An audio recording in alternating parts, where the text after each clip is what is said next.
एक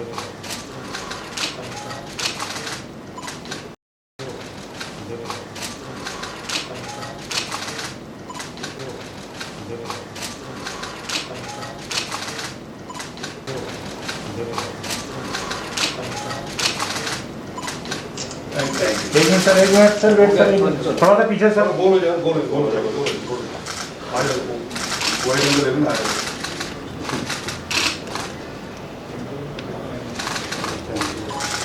thank you sir. ठीक है, जो बेटी को जबरदस्ती गन पॉइंट पे भेजा, उसका धर्म परिवर्तन किया गया, उसके लिए हम लोग आपसे निवेदन कर रहे हैं।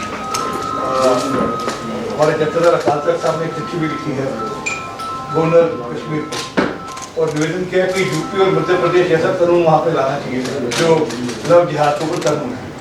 जत्थेदार अकाल तख्त हमारे हाईएस्ट, तो हमारा निवेदन है कि अगर जरूरत पड़े तो ऐसा कानून भी जो विश्व में अगर कोई अब एलजी का रूल है और सेंट्रल वन है, तो जरूरत पड़े तो ऐसा कानून भी लाना चाहिए। मंजीत सिंह जी के हमारे जागो पार्टी के अध्यक्ष हैं दिल्ली के, सिखों में बड़ा नाम है, इनके पिताजी भी सिखों में बहुत बड़ा नाम थे। परमजीत सिंह राणा हमारे काउंसलर हैं पार्टी से और जागो पार्टी में। इधर इब्राहिम सिंह बख्शी हमारे प्रदेश के मंत्री हैं बीजेपी के। कुलदीप सिंह के हमारे प्रदेश के सिख इश्यूज के सिख सेल के इंचार्ज हैं। अच्छा, मेरा साथी चरणजीत सिंह जी खालसा एमएलसी हैं कश्मीर से, पहले कश्मीर में एमएलसी थे अभी तक। तो परंतु ये कि कश्मीरी इशू पे जम्मू में कौन सा प्रांत का? जम्मू कच्चा एरिया कौन सा? जम्मू में जम्मू शहर के जम्मू में श्रीनगर भी रहते हैं, जम्मू दोनों जगह रहते हैं। परमिंदर सिंह जी जागो पार्टी के स्पोक्स पर्सन हैं और मीडिया देखते हैं। चमन जी जागो पार्टी के स्टेट के प्रेसिडेंट हैं, आपका परिचय मेरा सॉरी है। चमन सिंह जी हमारे स्टेट के प्रेसिडेंट हैं। तो ये this not party, this are all Sikh issues in subject. आप कुछ बोलना चाहेंगे? Sir, I would like to give you this presentation.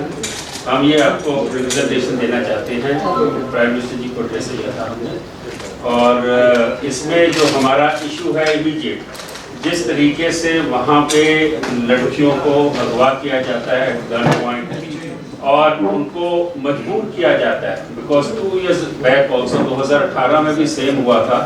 University में बच्ची पढ़ती थी, उसके जो कुलीग्स थे उन्होंने जबरन उसको बदलने की कोशिश की, धर्म परिवर्तन की। She resisted, then she was attacked by her colleagues also, and we also took up that issue. So our thing is that when militancy started in 1990, तो सारे कश्मीरी पंडित तो वहाँ से चले गए। सिख जो थे बहुत बड़ी गिनती में थे वैली में, आज कुछ हजार रह गए, और it is only because of ethnic cleansing. कभी वहाँ पे चिटी सिंहपुरा जैसा काम हो जाता जिस दिन क्लिंटन साहब आते हैं वाजपेयी जी के समय में, और उसके बाद कई जगह सिखों को ऐसे मारा गया, कई जगह गुरुद्वारों पे भी हमारे हमले हुए हैं, और लड़कियों के साथ ऐसा जो हो रहा है, ये गन पॉइंट के ऊपर एक बुजुर्ग के साथ 2 शादियां उसकी हो चुकी हैं, और फिर माँ बाप को कोर्ट में नहीं मिलने दिया जाता बच्ची को, लड़के के माँ बाप कोर्ट में होते हैं। इसके अलावा कुछ और इश्यूज हैं सर जो हमारे पुराने हैं, वो इसमें मैंने दर्ज किए हुए हैं, वो आप देख सकते हैं। पर मेजर इशू आज का जो है वो ये है, मेरा ये कहना है कि एक अगर ऑर्डिनेंस भी गवर्नमेंट ले आए वहाँ पे कि भाई जो इस किस्म की कोई धर्म परिवर्तन करके शादी हो रही है वो नहीं अलाउ होगी, उसका सिस्टम वो होगा जो बाकी स्टेट्स में। सो इफ कानून बनाने के लिए समय लग सकता है तो ऑर्डिनेंस के थ्रू तो हम कर भी कर सकते हैं। तो मैं चाहूँगा कि गवर्नमेंट जो है इसके ऊपर सीरियस थॉट दे। मैं आपको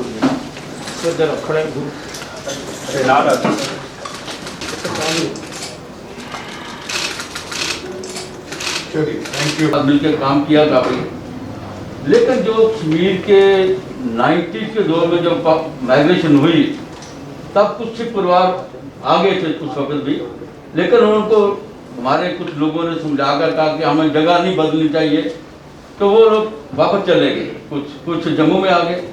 हमारे साथ जो सबसे बड़ी प्रॉब्लम है वो सरकारों की तरफ से भी होती है और उनके जो मिnority में उनकी तरफ से भी होती है।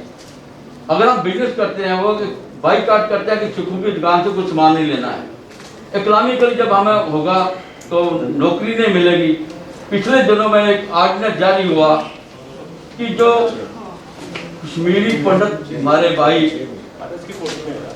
कश्मीर में रहते हैं, जो मराठी में लोग रहते हैं, उनको कुछ सीटें दी जाए नौकरी के लिए, और जब वो सीटें मराठी में सिख भी आते हैं उनको नहीं दी, वो स्पेशल दिया गया कि जो कश्मीरी में पंडित रहते हैं उनको दी जाए। ये सरकार की तरफ से हमारे साथ नाइंसाफी है, जिसकी वजह से लोग नाराज होके आस्ता आस्ता माइग्रेशन करना शुरू कर देते हैं। और एक की एक बात यह है, जैसे आपने यहाँ पर ड्यूटी जब बनी तो सारे एक्ट आपने चेंज किए, जो हमारे साथ कंसर्निंग है सिखों के साथ उसको किसी ने नहीं छेड़ा।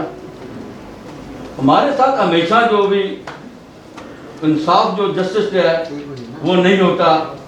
वो लोगों के दिलों में एक शिकवा है कि हमें कहते हैं कि भाई आप बीजेपी में आप क्या करते हो, हमें ये मराठी में नौकरी नहीं मिल रही, और दूसरा मराठी स्टेटस नहीं जम्मू कश्मीर में आज तक, यूपी में लगना चाहिए वो भी नहीं लगा, लगना चाहिए जो ये चीज होनी चाहिए। और एक बात क्या है, हमारा वहाँ पर गुरुद्वारा प्रबंधक कमेटी है, जो उसको इलेक्शन होती है 17 साल हो गए उसके चेयरमैन की इलेक्शन नहीं हुई।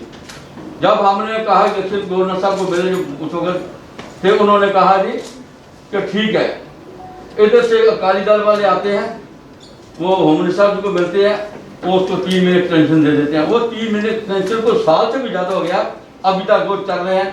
वो सारे लोग एनसी के और कांग्रेस जमाने के।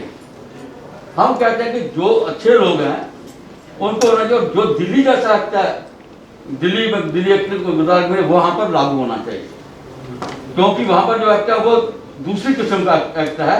डिस्ट्रिक्ट कमेटी बनती है, उसके बाद डिस्ट्रिक्ट कमेटी वाले वो चेयरमैन चुनते हैं, वो 15 आदमी चुनते हैं, तो उसके बाद चेयरमैन बनता है, वो 17 साल वही रहता है, जाते हैं, वो एनसी के लोग होते हैं। गवर्नमेंट का सिस्टम ऐसे बनाने के लिए हम कहते हैं जो दिल्ली कमेटी का एक्ट है, यूटी है, ये भी वहाँ पर यूटी वाला एक्ट लगना चाहिए, जैसे सिखों के साथ जस्टिस सुविधा होनी चाहिए। और ये जो नहीं बनेगा जल्दी, तो आस्ता आस्ता लोग अपनी इज्जत की खातिर भागना शुरू कर देंगे। और हम कहते हैं कि ये जल्दी से जल्दी होना चाहिए। ऑर्डिनेंस है, जैसे यूपी में ऑर्डिनेंस बना हुआ है, गवर्नर साहब ने वहाँ पर लगाया था, ऐसे ऑर्डिनेंस आप भी यहाँ प्रेसिडेंट साहब से कर सकते हैं। ये जितनी जल्दी होगा लोगों का विश्वास बढ़ेगा कि भाई ये हमारे लिए सेफ्टी है। पूरा बोलते गवर्नर उससे बोला जब वो लड़की को यूनिवर्सिटी से उठा के लगे तो हमने उनको रीस्टैब्लिशमेंट करने की कोशिश की, पर एक ही बात है कि अब 370 आ चुकी है, तो यू हैव द पावर। तो वो जो 370 सुबह 370 ग्रेजुएट थे, everybody was helpless, you can't do anything, but now the 370 is removed, तो everything is in your hand. तो हम चाहेंगे इसको जल्दी इम्प्लीमेंट हो जाए, इसमें ताकि एक मैसेज जाए ऑल ओवर वर्ल्ड, क्योंकि इंटरनेशनल लेवल पर भी जो सिख कम्युनिटी है वो इस बात पर हर्ट है। और अब हमको लोग ये बोलते हैं कि जब 370 हट गई है तो why government is not taking action, तो वी जस्ट रिक्वेस्ट दैट मैं एक मिनट सर, सिचुएशन ये है कि जैसे कश्मीरी पंडितों को आपने पैकेज दिया हुआ है, वो तो वहाँ से आगे उनकी प्रॉपर्टी वहाँ है, यहाँ उन्होंने और दे दिया, गवर्नमेंट का पैकेज मिल गया। जो सिख वहाँ पे मर रहे हैं, जो उनके साथ वहाँ पे हर किस्म का एथनिक क्लेंजिंग हो रहा है, वो पैकेज सिखों को नहीं दिया जाता, मिनॉरिटी स्टेटस सिखों को नहीं दिया जाता। गवर्नमेंट जॉब्स आती हैं वहाँ पे, जम्मू कश्मीर में जब 370 था तो इनको तो मिनॉरिटी भी नहीं समझा जाता था, इनको सरकारी नौकरी भी नहीं दी जाती थी। बिजनेस इनके जैसे चरणजीत जी ने बोला कि इनको किल किया जाता था। So now government must revive their rights. It is not that they are asking something out of constitution. जो इनका हक बनता है सर वो तो इनको मिलना चाहिए। आज अगर हिंदुस्तान के पास जम्मू कश्मीर है सिर्फ इसलिए कि सिख वहाँ से नहीं भागे, मारे भी गए, काटे भी गए, प्रॉब्लम्स भी हुई, but we never left this state. Sir हमारा ये कहना है कि इसके ऊपर गवर्नमेंट को इमीडिएट एक्शन जरूरी है। श्री जी किशन रेड्डी जी से, जो कि स्टेट होम मिनिस्टर हैं, यूटी देखते हैं, उनसे मनजीत सिंह जी के, इमप्रीत सिंह बख्शी, कुलदीप सिंह जी, कंवलजीत सिंह धीर, राणा साहब, सब लोग यहाँ मिलने आए थे। चरणजीत सिंह जी खालसा हैं हमारे साथ, जो MLC हैं कश्मीर के, वो भी साथ में आए थे। हम लोग निवेदन करने आए थे कि जो घटना कश्मीर में हुई उसको लेकर हम लोगों ने निवेदन किया। जो एक बिटिया को वहाँ पर 18 साल की बिटिया को गन पॉइंट पे अगवा कर एक अधेड़ उम्र के व्यक्ति के साथ उसकी जबरन शादी करा दी गई और उसमें वहाँ पर ये लगातार ये मामला चल रहा है। ये पहला नहीं, ये ऐसे पहले भी कई बार घटनाएं हो चुकी हैं। उसके बारे में चिंता अपनी व्यक्त करने के लिए हम श्रीमान मंत्री जी से मिले हैं और उनसे निवेदन किया है कि जत्थेदार अकाल तख्त साहब ने एक चिट्ठी लिखी है एलजी साहब को, जिसमें उन्होंने निवेदन किया है कि जिस प्रकार का यूपी और मध्य प्रदेश में लव जिहाद पे कानून है, उसी प्रकार का कुछ कानून कश्मीर में भी आना चाहिए। हमने निवेदन किया है कि वो जो चिट्ठी आई है उसको कंसिडर करते हुए, क्योंकि अभी सरकार नहीं है वहाँ पर, तो ऑर्डिनेंस आ सकता है क्या, और ऑर्डिनेंस के माध्यम से उस प्रकार का कानून आ सकता है जिसमें जो माइनॉरिटीज़ की बेटियाँ हैं, माइनॉरिटीज़ के जो बच्चे हैं, उनकी वहाँ पर चिंता हो सके। किशन रेड्डी जी आपके समक्ष कोई बातचीत रखेंगे अपनी। आज सिख समाज के जम्मू कश्मीर हो, दिल्ली का हो, अलग अलग प्रांत से प्रमुख नेता आज भारत सरकार को रिप्रेजेंटेशन देने के लिए आए हैं। कश्मीर में, जम्मू में जो 18 साल की एक लड़की को जोर ज़बरदस्ती से कन्वर्शन किया है, ऐसा ये गलत है। इस विषय पर डेलीगेशन मेमोरेंडम दिया है। मैं इस विषय पे आदरणीय गृह मंत्री जी से चर्चा करके जो कार्रवाई होना है, भारत सरकार इस विषय पर विचार विमर्श करते हैं। थैंक यू सर, धन्यवाद जी। बोलो। माननीय रेड्डी साहब को जो एक जॉइंट डेलीगेशन आज यहाँ पे मिला है, जिसमें अलग अलग पार्टियों की रिप्रेजेंटेशन है, और हमने जो कश्मीर के सिखों का इशू है वो हाईलाइट किया कि अगर उसमें कुछ देरी हो रही है तो ऑर्डिनेंस करके भी सरकार इसको वहाँ पे ये कानून ला सकती है। इसके अलावा जो और प्रॉब्लम्स हैं जम्मू कश्मीर के सिखों की, उनकी नौकरियों की, मिनॉरिटी स्टेटस की, पंजाबी सेकंड लैंग्वेज की, वहाँ पे यूनिवर्सिटीज़ में एडमिशन की रिजर्वेशन में, गवर्नमेंट जॉब्स में रिजर्वेशन में, ये सारी चीज़ें हमने मंत्री जी को अपने मेमोरेंडम में दी है। और जैसे मंत्री जी ने आश्वासन दिया है कि ये गृह मंत्री जी से बात करके गवर्नमेंट ऑफ इंडिया से इसको हमारे जो इश्यूज़ हैं वो सामने रखेंगे और इस पर ज़रूर फैसला लिया जाएगा।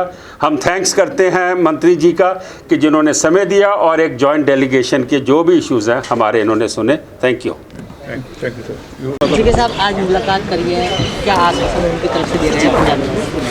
ਅੱਜ ਜਿਹੜਾ ਸਾਡਾ ਡੈਲੀਗੇਸ਼ਨ ਗ੍ਰਹਿ ਰਾਜ ਮੰਤਰੀ ਨੂੰ ਮਿਲਿਆ ਹੈਗਾ, ਉਸ ਡੈਲੀਗੇਸ਼ਨ ਨੇ ਇੱਕ ਰਿਪਰੈਜ਼ੈਂਟੇਸ਼ਨ ਦਿੱਤੀ ਹੈ ਗ੍ਰਹਿ ਮੰਤਰੀ ਨੂੰ ਕਿ ਜਿਹੜਾ ਉੱਥੇ ਧਰਮ ਪਰਿਵਰਤਨ ਕੀਤਾ ਜਾ ਰਿਹਾ, ਗਨ ਪੁਆਇੰਟ ਤੇ ਕੁੜੀਆਂ ਨੂੰ ਅਗਵਾ ਕੀਤਾ ਜਾ ਰਿਹਾ, ਔਰ ਉਹਦੇ ਬਾਅਦ ਉਹ ਬੱਚਿਆਂ ਨੂੰ ਉੱਥੇ ਇੱਕ ਬਜ਼ੁਰਗ ਦੇ ਨਾਲ ਸ਼ਾਦੀ ਕੀਤੀ ਜਾਂਦੀ ਹੈ, ਉਹਦੇ ਪੇਰੈਂਟਸ ਨੂੰ ਕੋਰਟ ਦੇ ਵਿੱਚ ਬੱਚੀ ਨੂੰ ਮਿਲਣ ਨਹੀਂ ਦਿੱਤਾ ਜਾਂਦਾ।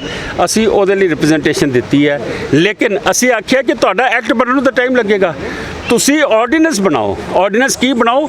ਅਗਰ ਧਰਮ ਪਰਿਵਰਤਨ ਵਿਆਹ ਵਾਸਤੇ ਕਰਦਾ ਪਿਆ ਕਿਸੇ ਵੀ ਬੱਚੇ ਬੱਚੀ ਦਾ, ਉਹ ਧਰਮ ਪਰਿਵਰਤਨ ਦੇ ਉੱਤੇ ਆਰਡੀਨੈਂਸ ਹੋਣਾ ਚਾਹੀਦਾ ਕਿ ਉਹ ਸ਼ਾਦੀ ਨਹੀਂ ਅਲਾਉ ਕੀਤੀ ਜਾਏਗੀ।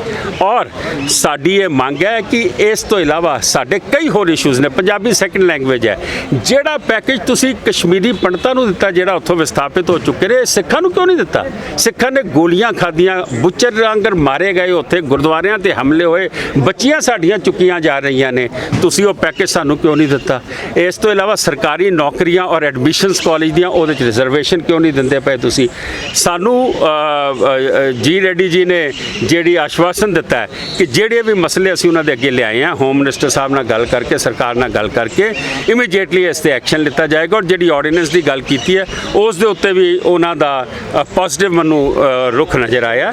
ਹੁਣ ਇਹ ਗਵਰਨਮੈਂਟ ਆਫ इंडिया डिसाइड करेगी, ਅਸੀਂ ਆਪਣਾ लड़ाई जारी रखेंगे जब तक सानू इंसाफ नहीं मिलेगा। जिस तरीके से धर्म परिवर्तन के मामले हो रहे हैं सामने, एसजीपीसी हो या दूसरी जो सिख जत्थे बन गया है, उनको सामने आना चाहिए, उन परिवारों की हेल्प करनी चाहिए। बिल्कुल ਜਿਹੜੀ SGPC ਹੈ, ਦਿੱਲੀ ਗੁਰਦੁਆਰਾ ਕਮੇਟੀ ਹੈ, ਪਟਨਾ ਸਾਹਿਬ ਕਮੇਟੀ ਹੈ, ਇਹ ਸਾਰੇ ਜਿਹੜੇ ਨੇ ਇਹਨਾਂ ਨੂੰ ਜ਼ਰੂਰ ਅੱਗੇ ਆਉਣਾ ਚਾਹੀਦਾ। ਆਪਣਾ ਕੰਮ ਵੀ ਕਰ ਰਹੇ ਨੇ, ਪਰ ਮੈਂ ਸਮਝਦਾ ਕਿ ਹੁਣ ਲੋੜ ਹੈ ਕਿ ਉਹ ਪਰਿਵਾਰਾਂ ਦੇ ਨਾਲ ਖਲੋਣ ਦੀ ਲੋੜ ਹੈ। ਇੱਥੇ ਕੋਈ ਸਿਆਸਤ ਨਹੀਂ, ਅਸੀਂ ਸਾਰੇ ਤੁਹਾਡੇ ਇੱਕ ਟੇਬਲ ਤੇ ਆਉਣ ਨੂੰ ਤਿਆਰ ਹਾਂ। ਇਸ ਵਾਸਤੇ ਮੈਂ ਸਮਝਦਾ ਵਾਂ ਕਿ ਲੜਾਈ ਸਾਨੂੰ ਇਕੱਠੇ ਹੋ ਕੇ ਲੜਨੀ ਪਏਗੀ, ਕਿਉਂਕਿ ਇਹ ਧਰਮ ਤੇ ਹਮਲਾ ਸਾਡੇ ਕਿਸਮ ਦੇ, ਇਹ ਸਾਡੇ ਅਸਤਿਤਵ ਤੇ, ਸਾਡੇ ਮਿਨੋਰਟੀ, ਅਸੀਂ ਮਾਈਕਰੋਸਕੋਪਿਕ ਮਿਨੋਰਟੀ ਆ, ਸਾਡੇ ਤੇ ਹਮਲਾ ਹੋ ਰਿਹਾ। ਸਾਨੂੰ ਇਕੱਠੇ ਹੋ ਕੇ ਗੱਲ ਕਰਨੀ ਚਾਹੀਦੀ।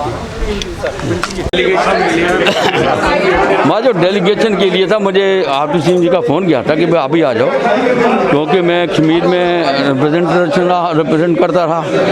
तो जो लव जहाद के नाम पे जो कश्मीर में जो कन्वर्जन हो रही है, ये एक बड़ी शर्मनाक सी बात है कि जो मिनॉरिटी रह रही है वहाँ पे, तो उसके साथ ये हो रहा है।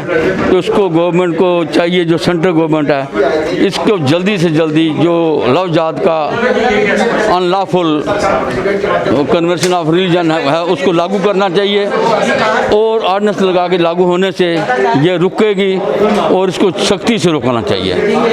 और जहाँ पर जो सिखों के साथ वहाँ पर जस्टिस नहीं हो रहा कि कई सालों से, वो वहाँ पर होना चाहिए। उनको नौकरियाँ, उनको और कई चीज़ों में जो है इकनॉमिकली वहाँ पैकेज जाने चाहिए लोगों के लिए, जो लोग वहाँ पर रह सकें, अपनी इज्जत मान से रह सकें, अपनी शान शौकत से रह सकें। अगर नहीं होगा तो हर आदमी को अपनी इज्जत प्यारी होती है, वो आस्ता आस्ता वहाँ से माइग्रेट करके आ जाएंगे। तो फिर कश्मीर में कौन रहेगा, ये वाहिगुरु जानता है, अल्लाह ही जानता है कौन रहेगा, राम ही जानता है कौन रहेगा। हम कहते हैं ये लागू होना चाहिए, और सख्ती से कुचल देना चाहिए इन लोगों को जो एलिमेंट ये काम कर रहा है। क्या आश्वासन? देखिए, कल तो मैं कह रहा सी कि कश्मीर है, पाकिस्तान नहीं है। ਇੱਥੇ ਇੱਕ 18 ਸਾਲ ਦੀ ਬੱਚੀ ਨੂੰ ਬੰਦੂਕ ਤੇ ਜ਼ੋਰ ਤੇ ਅਗਵਾ ਕਰਕੇ 60 ਸਾਲ ਦੇ ਜਿਹੜੇ ਆਦਮੀ ਨਾਲ ਵਿਆਹ ਕਰਤਾ ਜਾਏ। ਅਸੀਂ ਤੇ ਜਥੇਦਾਰ ਅਕਾਲ ਤਖਤ ਸਾਹਿਬ ਜੀ ਨੇ ਜੋ ਚਿੱਠੀ ਲਿਖੀ ਹੈ, ਅਸੀਂ ਉਹ ਗੱਲ ਅੱਗੇ ਵਧਾਉਣਾ ਹੈ। ਜਥੇਦਾਰ ਅਕਾਲ ਸਾਹਿਬ ਨੇ ਕਿਹਾ ਕਿ ਜਿਹੜਾ ਲਵ ਜਿਹਾਦ ਦੇ ਖਿਲਾਫ ਕਾਨੂੰਨ ਯੂਪੀ ਔਰ ਮੱਧ ਪ੍ਰਦੇਸ਼ ਲਿਆ ਗਿਆ, ਉਹ ਜਿਹਾ ਕਾਨੂੰਨ ਕਸ਼ਮੀਰ ਵਿੱਚ ਲਿਆ ਜਾਏ। ਅਸੀਂ ਬੇਨਤੀ ਕੀਤੀ ਹੈ ਕਿ ਕਾਨੂੰਨ ਆਉਂਦੇ ਸਮੇਂ ਲੱਗੇਗਾ, ਜਦ ਤੱਕ ਤੁਸੀਂ ਆਰਡੀਨੈਂਸ ਲਿਆ ਕੇ ਸਿੱਖ ਬੇਟੀਆਂ ਦੀ ਜਾਨ ਦੀ ਔਰ ਮਾਲ ਦੀ ਰੱਖਿਆ ਕਰੋ। ਉਹਨੇ ਕਿਹਾ ਕਿ ਮੈਂ ਹੋਮ ਮਿਨਿਸਟਰ ਨਾਲ ਤੇ LG ਨਾਲ ਉੱਥੇ ਗੱਲ ਕਰਕੇ ਇੱਥੇ ਕਾਰਵਾਈ ਕਰਨ ਦੀ ਕੋਸ਼ਿਸ਼ ਕਰਾਂਗਾ ਜੀ। ਨਹੀਂ, ਮਸਲਾ ਤੇ ਹੱਲ ਕਰਨਾ ਹੀ ਕਰਨਾ ਜੀ। ਜਥੇਦਾਰ ਅਕਾਲ ਤਖਤ ਸਾਹਿਬ ਦਾ ਹੁਕਮ ਹੈ, ਅਸੀਂ ਜਥੇਦਾਰ ਅਕਾਲ ਤਖਤ ਸਾਹਿਬ ਦਾ ਹੁਕਮ ਅੱਗੇ ਤੋਰ ਰਹੇ ਹਾਂ ਜੀ ਕਿ ਜਿਹੜਾ ਲਵ ਜਿਹਾਦ ਦੇ ਖਿਲਾਫ ਮੱਧ ਪ੍ਰਦੇਸ਼ ਔਰ ਯੂਪੀ 'ਚ ਕਾਨੂੰਨ ਆਇਆ, ਉੱਦਾਂ ਕਾਨੂੰਨ ਕਸ਼ਮੀਰ ਵਿੱਚ ਲਿਆ ਜਾਏ। ਲੰਬੇ ਸਮੇਂ ਤੋਂ ਕੰਮ ਚੱਲ ਰਿਹਾ। 2018 ਦੇ ਵਿੱਚ ਮੈਂ ਧਰਮ ਪ੍ਰਚਾਰ ਦਾ ਚੇਅਰਮੈਨ ਸੀ। ਅਸੀਂ ਇੱਕ ਮਨਦੀਪ ਕੌਰ ਕੁੜੀ ਨੂੰ ਯੂਨੀਵਰਸਿਟੀ ਤੋਂ ਚੁੱਕ ਕੇ ਲੈ ਗਏ ਸੀ, ਔਰ ਉਸ ਕੁੜੀ ਨੂੰ ਅਸੀਂ ਫਿਰ ਆਪਣਾ ਧਰਮ ਪ੍ਰਚਾਰ ਦੇ ਵਿੱਚ ਦਿੱਲੀ ਗੁਰਦੁਆਰਾ ਕਮੇਟੀ ਜੌਬ ਦਿੱਤੀ ਸੀਗੀ। ਅਸੀਂ ਉਸਲੇ ਜਿਹੜੇ ਵੋਰਾ ਸਾਹਿਬ ਸੀਗੇ, ਗਵਰਨਰ ਸਾਹਿਬ, ਉਹਨਾਂ ਨੇ ਸਾਨੂੰ ਇਸ ਗੱਲ ਦਾ ਵਿਸ਼ਵਾਸ ਦਿਵਾਇਆ ਸੀ ਕਿ ਇੱਥੇ ਕੋਈ ਇਹੋ ਜਿਹਾ ਕਾਨੂੰਨ ਜ਼ਰੂਰ ਬਣਾਵਾਂਗੇ ਜਿਸ ਨਾਲ ਕਿ ਬੱਚੀਆਂ ਨੂੰ ਕੋਈ ਵੀ ਅਗਰ ਧਰਮ ਪਰਿਵਰਤਨ ਕਰੇ ਤਾਂ ਕੋਰਟ ਤੋਂ ਪਰਮਿਸ਼ਨ ਲੈਣੀ ਪਏਗੀ ਜਾਂ ਕੋਈ ਸਿਸਟਮ ਇਹੋ ਜਿਹਾ ਹੋਏਗਾ। ਪਰ ਅਫਸੋਸ ਹੈ ਕਿ ਸਾਨੂੰ ਉਹ ਜਿਹੜਾ ਆਸ਼ਵਾਸਨ ਰਹਿ ਗਿਆ। ਪਰ ਹੁਣ ਕਿਉਂਕਿ 370 ਹਟ ਚੁੱਕਾ ਹੈ, ਔਰ ਜਦ 370 ਹਟ ਚੁੱਕਾ ਹੈ ਤਾਂ ਮੈਨੂੰ ਲੱਗਦਾ ਕਿ ਹੁਣ ਯੂਨੀਅਨ ਟੈਰੀਟਰੀ ਹੈ, ਔਰ ਗ੍ਰਹਿ ਮੰਤਰੀ ਜੀ ਸਿੱਧਾ ਉਹਦੇ ਵਿੱਚ ਇੰਟਰਫੇਅਰ ਕਰ ਸਕਦੇ ਆ। ਅਤੇ ਅਸੀਂ ਉਮੀਦ ਕਰਦੇ ਹਾਂ ਕਿ ਜਿਵੇਂ ਹੋਰ ਸਟੇਟਾਂ ਦੇ ਵਿੱਚ ਧਰਮ ਪਰਿਵਰਤਨ ਦੇ ਕਾਨੂੰਨ ਲਾਗੂ ਨੇ, ਉਹ ਇੱਥੇ ਵੀ ਲਾਗੂ ਹੋਣ, ਤਾਂ ਕਿ ਸਾਡੇ ਜਿਹੜੇ ਬੱਚੇ ਉਹ ਸਿਕਿਉਰ ਹਨ। ਆਪ ਤੁਸੀਂ ਦੇਖਦੇ ਹੋ ਕਿ ਉੱਥੇ ਹਿੰਦੂ ਜਿਹੜਾ ਸਾਡਾ ਭਾਈਚਾਰਾ ਉਹ ਸ਼ਿਫਟ ਹੋ ਚੁੱਕਾ, ਸਾਰਾ ਚਲਾ ਜਾਏ। ਇੱਕ ਇਹ ਸਿੱਖ ਰਹਿ ਗਏ ਨੇ। ਜਿਸ ਦਿਨ ਇਹ ਮਾਈਗ੍ਰੇਟ ਹੋ ਗਏ तो मेरे ख्याल इस्लामिक कंट्री अपने आप ही बन जाएगी। सो भारत सरकार ने उस बारे सोचना चाहिए। लेकिन एक लड़की की वीडियो भी सामने आई है, वो कह रही है कि मैंने जो शादी है खुद अपनी मर्जी से की है। क्या लगता है कि जो ऐसे मामले जिसका लड़की और लड़के का अफेयर होता है, ऐसे मामले भी धर्म परिवर्तन के अंदर आते हैं? देखो, जो ऐसे केसेस हैं, जो इदा के केसेस ने ना, उन्होंने कोर्ट परमिशन दे दे कि सहमति है दोनों परिवारों की, सानू कोई दिक्कत थोड़ा है। अगर कोई उस धर्म को अडॉप्ट करना चाह रहा है और with the knowledge of court उन्होंने लेना चाह रहा है तो ले ले, उन्होंने कोई दिक्कत नहीं है। बट सानू इस गल का इतराज़ है भी कुड़ी नूं धक्के नाल कोई चुक के लै जाए, वो बर्दाश्त नहीं होएगा। ਜੇਕਰ ਤੁਹਾਨੂੰ ਸਾਡਾ ਇਹ ਉਪਰਾਲਾ ਚੰਗਾ ਲੱਗਾ ਹੈ ਤਾਂ ਇਸ ਨੂੰ ਲਾਈਕ ਕਰੋ, ਸ਼ੇਅਰ ਕਰੋ ਅਤੇ ਸਾਡੇ YouTube ਚੈਨਲ ਨੂੰ ਸਬਸਕ੍ਰਾਈਬ ਕਰੋ।